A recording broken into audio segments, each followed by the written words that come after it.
Code Red, sound the alarm. We have a terrorist level threat in Dana White trying to ruin the sport that we all waste 5 to 6 hours every weekend watching. The boss himself is actively trying to tear down everything he's built for presumably more money. Yeah, what's the question? Yeah, we got no competition. Yeah, we're doing boxing now. We're going to be competing with ourselves. Yeah. UFC Noche just took place to celebrate Mexican Independence Day, and per usual, boxer Canelo Alvarez, one of the biggest Mexican stars of this generation, had to fight on this very same day. Because of the innate clash for viewership that boxing and MMA has, the competition to put on a bigger and badder event than the other sport has been a long-lasting, continuous rivalry. Let me take you back to September 14, 2024, where both the UFC and boxing were putting on their typical Noche-themed cards. The headlines were not about boxing or Canelo, they were about the first sporting event that was to take place in the revolutionary sphere, which was UFC 306, or more commonly known as UFC Noche. This was a direct show of Dana not backing down and instead putting up one of the coolest sporting events in human history. Come back to 2025 and present day, it was the complete opposite. UFC completely dead out of the water, mainstream lines were flooded with Canelo versus Crawford. Nothing about UFC Noche. This was no accident or one-off. It was orchestrated by the same man that has done so much good for the sport of MMA.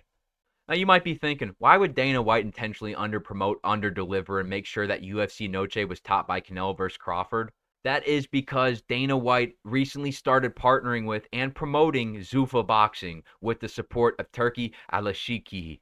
This isn't the first time Dana has sold out to Saudi Arabia, as we've seen in recent years that UFC cards tend to be better every time they host an event there. This also isn't the first time Dana White has gone as far as to host promotion for other sporting events like Power Slap on the UFC's fucking page, on their YouTube, on their Instagram. I mean, we literally have embedded episodes of boxing, but not UFC Noche. That's like posting your side chick on your girlfriend's Instagram. It's distasteful, and I think I speak for a lot of MMA fans when I say we don't care about boxing. We don't give a fuck, okay? Or Power Slap. Fuck Power Slap. It's even worse. And from the looks of it, Dana isn't loving his decision of sitting through this boring boxing event either. Apart from the failure to promote the UFC, Dana White just seems so genuinely disinterested in anything regarding it. Of course, unless that's with Jon Jones, then he's all over it. Yeah, Jon Jones, yeah. Rather than giving proper promotion and making a big orchestrated announcement that incites buzz around the upcoming events, he begrudgingly turns on his Instagram Live and announces some of the biggest fights of the year with the same tonality and attitude of a 12-year-old forced to get off of his 8-hour Fortnite bender and help his mom out with an hour of yard work. He seems way happier doing anything else, like gambling a fighter's whole yearly paycheck in one hand of blackjack with the Nelk Boys, or just hanging out with the new biggest streamer.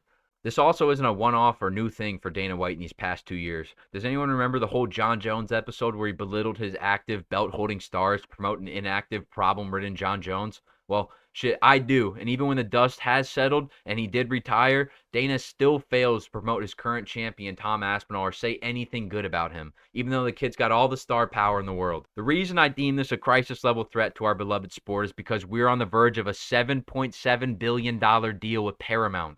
This will effectively bring the largest influx of consistent eyeballs to the sport since the Conor McGregor era. This is no time to be promoting your competition. This is a time to be putting your foot on the gas and see just how big the UFC can get. Excited. We got a sellout crowd here, 5,000 people, revved and ready to go. They are certainly revved. They are certainly ready to go. We've got veterans on the card. Of course, Dana White knows all this. He didn't get to where he's at today by not having foresight. I just think his love for the game is simply at an all-time low. I mean, the most emotion we get from him is a jaw-dropping face repeating the words, wow, while on a Contender Series fight.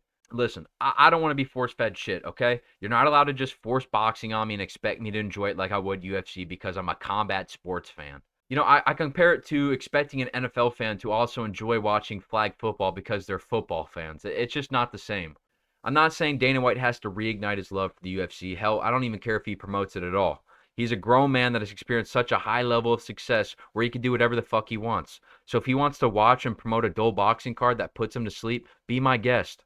I just want him to commit to one or the other because he's falling so short in fulfilling his role as the guy in the UFC right now. My bare minimum expectation is that you attempt to promote the UFC and not directly compete with it. I don't think this is too much to ask for, and I don't think anybody else would disagree with me on that. And saying all this, I think we can all also agree that we're going to miss Dana when he ends up, retiring and he's gone. But, I'd still rather have him retire and leave now and enjoy the memories and the golden days of the past rather than watch my favorite sport be deliberately ruined right in front of me. Yeah, that's pretty much all I had to say today. I just feel like I needed to get a good rant out of my system. I just needed to yell at a microphone a little bit after watching Diego Lopez maul Gene Silva and make me look like an ass. Regardless, let me know if you guys agree or disagree with this subject in general, and feel free to debate me in the comment section. I respond to every single comment, so drop a like, drop a sub. But anyways, I hope you guys have a blessed day, and thank you if you made it this far. I'll see you guys later this week. Peace.